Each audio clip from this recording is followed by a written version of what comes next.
Depuis le 11 avril, les chapiteaux de Kermezzo ont pris place au sein du parc du Cinquantenaire de Bruxelles. On a créé un événement populaire autour des arts du vivant avec deux grands chapiteaux dans lesquels sont présentés plus de 100 spectacles différents, avec comme filigrane l'humour, mais l'humour plutôt comme un angle pour regarder la vie. L'idée que je me fais de ce que doit être l'humour, je dis toujours le prolongement le plus désintéressé de l'intelligence.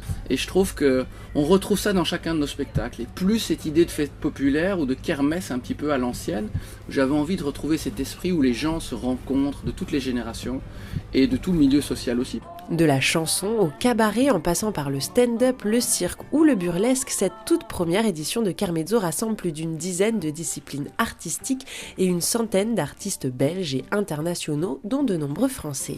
Une programmation, ça se fait souvent aussi par coup de cœur, donc c'est des gens qu'on est allé voir, avec qui on avait envie de travailler. En l'occurrence ici, surtout pour la partie un peu plus humoriste et stand-up, on a aussi des artistes français avec lesquels on travaille déjà depuis un petit temps, ou c'est des artistes qu'on a vus dernièrement en spectacle à Paris et qui nous ont plu, et en qui je voulais en tout cas leur donner la possibilité de faire leur première ici à Bruxelles. Le 12 avril, Yacine Bellatar, humoriste français, présentait son dernier spectacle à Kermezzo. C'est mon spectacle qui s'appelle Ingérable, que je tourne depuis maintenant 2 ans et demi, et qui raconte mon mécontentement vis-à-vis de la France. Le climat est très tendu en France, les histoires de racisme, de vivre ensemble sont totalement terminées aujourd'hui, et c'est quelque chose qui est très douloureux à vivre. Il n'y a qu'à voir la séquence Je suis Charlie.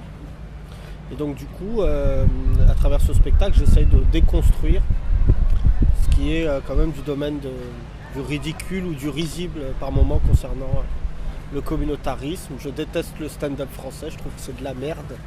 Tous ces petits jeunes de banlieue sans talent qui tentent de faire rire les gens, donc c'est aussi ça, mon spectacle. Christine Bérou, Arnaud Cosson ou encore André Dussolier font partie des artistes français au programme de Kermezzo. Le 2 mai, ce festival itinérant quittera Bruxelles pour continuer sa route. Prochaine étape en France, à Romans-sur-Isère au mois de juin, puis traversée de l'Atlantique pour se rendre à Montréal, et l'Australie est aussi au programme. Leur objectif, essayer de suivre le soleil. On ne peut que leur souhaiter bonne route.